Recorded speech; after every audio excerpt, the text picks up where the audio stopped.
Jean-Baptiste Niessi, alias Empereur d'ISPA, cet handicapé de 20 ans exerce le métier de soudeur au Centre national des handicapés de Ouagadougou. C'est à l'âge de 4 ans que sa maladie a commencé et faute de moyens, il n'a pas reçu les soins adéquats. Ayant fréquenté jusqu'en classe de 4e, Jean-Baptiste finira par laisser tomber le chemin de l'école en 2021 à cause de son mal pour se former en soudure et dans la modification des engins à 2 roues pour handicapés. J'ai laissé l'école en classe de 4e. Puis en 6e même, je marchais sans béquille. J'étais handicapé, mais je pouvais marcher sans les béquilles. Donc, quand j'ai redoublé la 6e pour refaire l'année maintenant, quand j'ai redoublé même pendant les vacances maintenant, que j'ai eu mal au pied maintenant, ce qui a fait que je ne pouvais plus marcher sans les béquilles.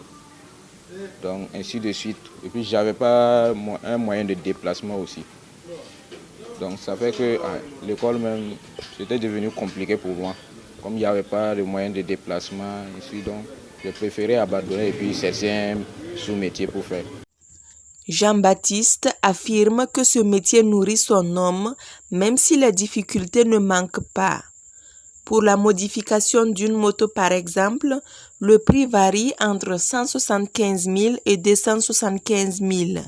Pour les vélos, c'est de 150 000 à 185 000 francs selon le travail demandé.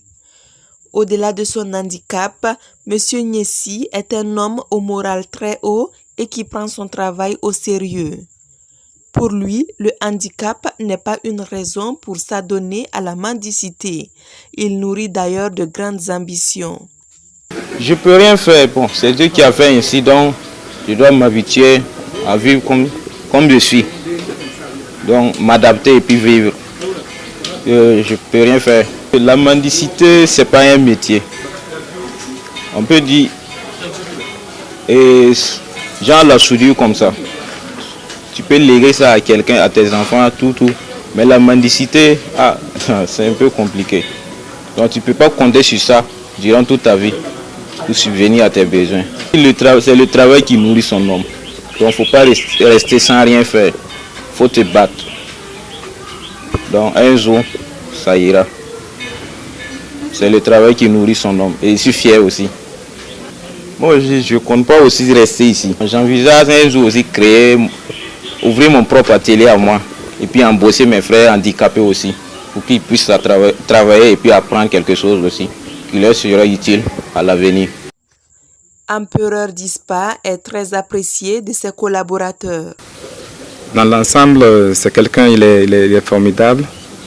Il est un exemple même pour les autres parce que franchement, il fait du bon travail. En termes d'apprentissage, c'est un très bon apprenti. En créativité aussi, il crée beaucoup de choses par rapport à son intelligence. Il s'adapte beaucoup aussi. Voilà, donc c'est quelqu'un que j'apprécie beaucoup.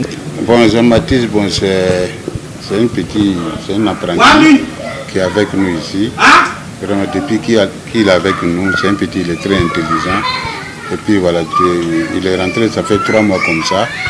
Depuis 3 mois, il m'a impressionné. Voilà, parce que tout le travail qu'on doit faire, une année, 3 mois qu'il a fait ici, il fait tout. Vraiment, il m'a trop impressionné. C'est un petit qui a des talents. Avec ce métier de soudeur, Jean-Baptiste a su dépasser son handicap et s'affirmer professionnellement et socialement. De quoi inspirer plus d'un.